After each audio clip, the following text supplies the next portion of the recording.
friends, G. Krishnan here from Perth. I'm here waiting to board the flight to Adelaide for India's next match. Yesterday we saw India go down to South Africa by 5 wickets at the Perth Stadium. Rohit Sharma won the toss and chose to bat first, and India made only 133 for 9. Lungi Engedi of South Africa and his fellow pacers Wayne Parnell and Rich Nortje shared the spoils as India found the going tough. South Africa, helped by half centuries from David Miller and Aiden Markram, won the match convincingly, though it went to the last over.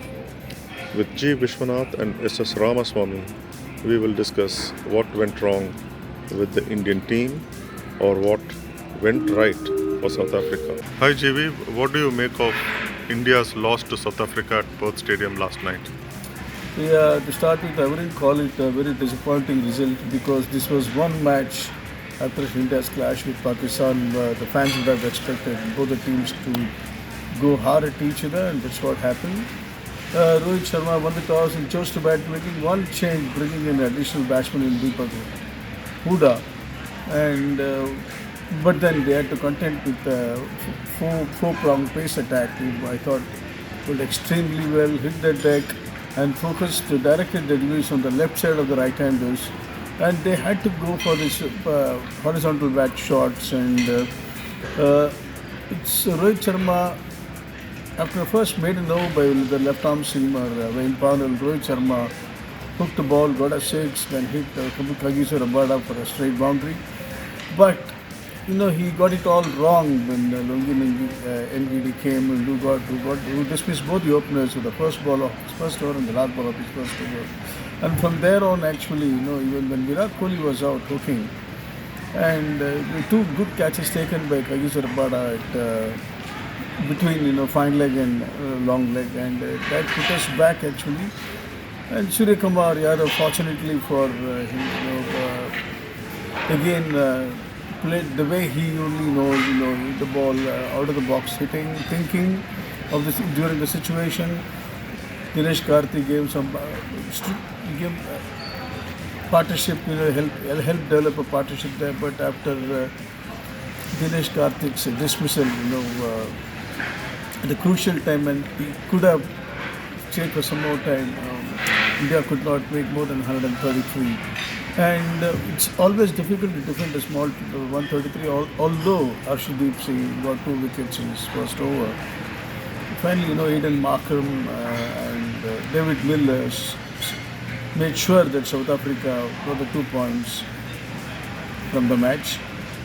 At 63 for 3, Virat Kohli, for all people, one of the best fielders in the side, one of the best fielders in the world, dropped a catch in deep wicket of Ashwin's bowling. Had that catch been taken, perhaps India would have still got some more leeway to work on the South African lower order batsmen, but that did not happen because the partnership of 76, am I right? 76 run partnership between him and virtually sealed the match for South Africa. Though the match went to the last over, South Africa were cruising along, weren't they? I won't say they were cruising along. Yes, as long as it was difficult to bat, as Aiden Markram said, it was a wicket where the batsman had to play the horizontal bat shots, and that was the only way for the batsman. That's why we saw most of the Indian batsmen falling on the 4 of the top 6 batsmen falling on the leg side and the deep. Except Rohit Sharma inside the centre plot itself, mistiming his shot, but. So even Timba Babuma said he would have batted first, and as Aiden Markram said, the toss did not play a big role at all because it was life on the surface for both the team's bowlers. He acknowledged that both the team's bowlers made it tough for the batsmen. End of the day, I thought, it's Aiden Markram and David Miller. They had the skills, they had the nerves, they had the courage to play shots and win the match for South Africa. SSR, were you surprised that Rohit Sharma chose to bat first on a pitch that was helpful for the fast bowlers? I don't think I was surprised because this was the second match on the same pitch. The first one involved Pakistan against Netherlands. The obvious conclusion was that the pitch will aid spin to some extent, but I was not surprised. What did you make of the result? Now India losing the first match in 3 in this World Cup. Yeah, India lost their first match. It gives advantage to South Africa. They got 5 points now. India definitely within striking distance of entering the semis, but they have to do well in the rest of the matches. What it has contributed is Pakistan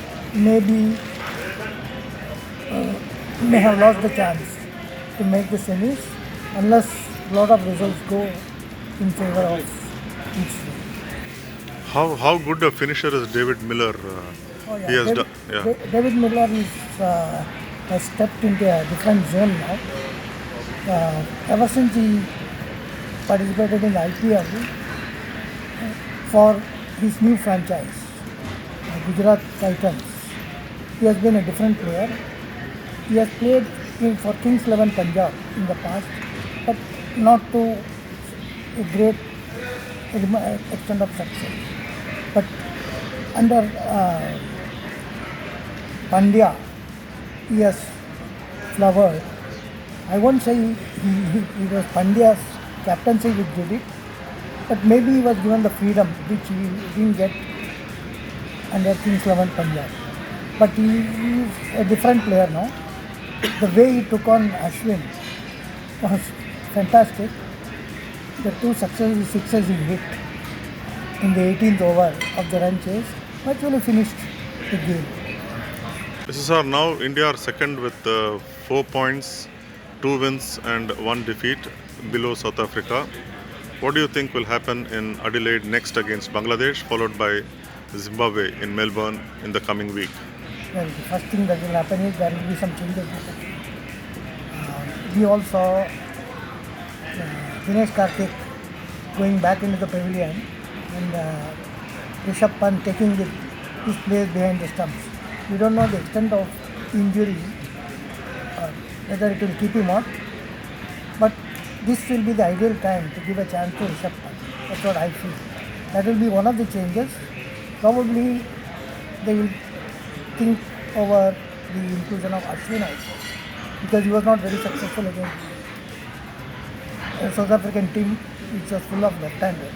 Next up, Bangladesh for India on Wednesday in Adelaide. Your thoughts?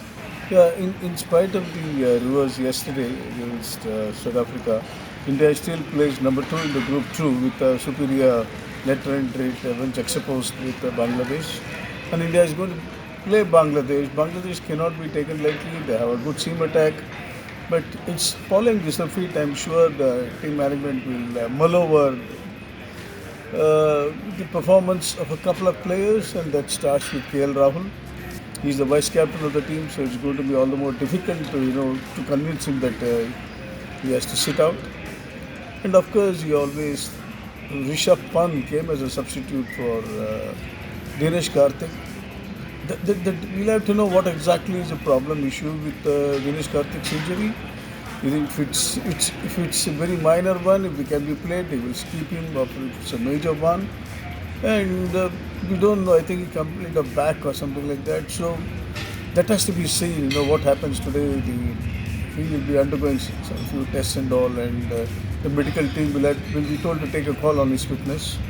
So if assuming that Dinesh Karthik is not available for the next match, then automatically Rishabh Pant comes in.